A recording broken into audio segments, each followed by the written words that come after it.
Okay, here I am in Google signed in as a student. So you can just open your Google Chrome, you can go to google.com, but you want to get to this Google homepage. Now you'll know that you are signed in as your student if you go to the corner here and you hover on this, and you'll see the student's email address pop up. Sometimes you'll see a photo of them, that's helpful. Sometimes there's no photo and it might be just like a letter in this circle. But hovering and finding that pop up with the mdusd.net, that's important, because if you are not logged in to the Google account, you're not going to be able to access what you're trying to access. Next to the accounts, you have these boxes, which are the Google apps. We call them, or I call them, the Google waffle, because it kind of looks like a little Eggo waffle there. When you click on that, it'll have this drop-down menu, and these are many of the apps that we use in the class, plus more. So some of the most important apps we're going to use are the Google Drive and Google Classroom.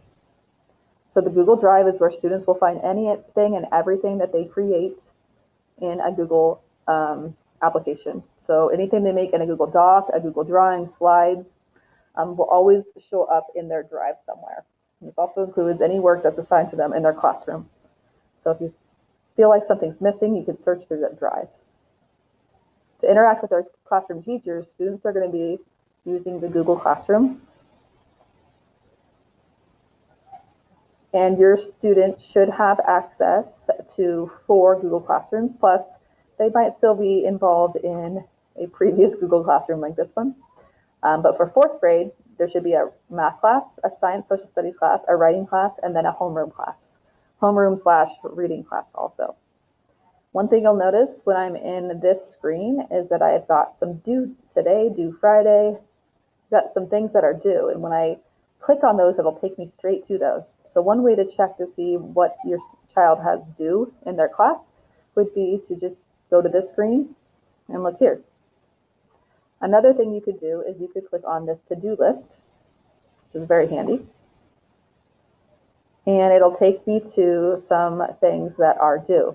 Up here, I can go between things that were assigned, and then I see the due dates.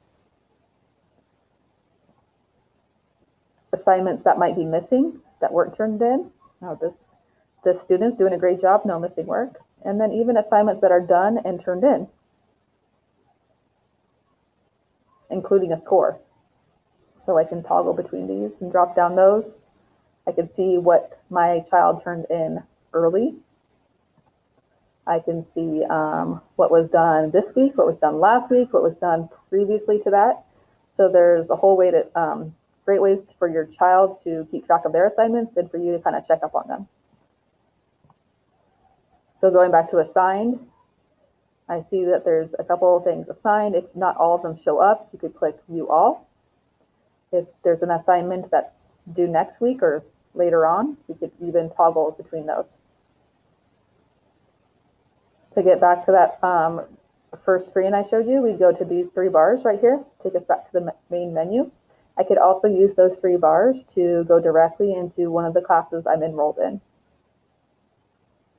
I'll go ahead and show you what this homeroom class looks like. So in each of the classes, you're going to have options for stream, classwork, and people. What you're going to use the most, and your student should be using the most, would be the classwork tab. So when I flip to that, your student's classwork will pop up, and we've been trying to organize the assignments based on the week that things are due. So for example, this week is August 24th to 28th, and so far in reading, students have received these assignments. You'll see the icons here, like a little clipboard with writing that shows that this is assignment, and also these icons will change color when I submit them or do not. So down here, this icon is still blue, which means this has not been turned in yet. Up top here, these icons are all gray, which means the student has already turned in these assignments. I could click on View My Work, and I could see only my assignments, what's been turned in, what's been assigned but not turned in.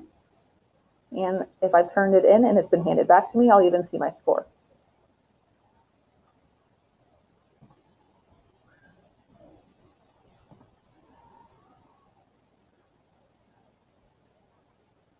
Some other things that are in the Google Classroom would be if I scroll down to my home in my homeroom, I'll have resources. So those are a lot of how-tos. So if you ever forget how to do something or your child ever forgets, they could always access these videos on resources. Additionally, there's the Zoom links, our weekly schedules, and anything posted by the librarian or the music teacher.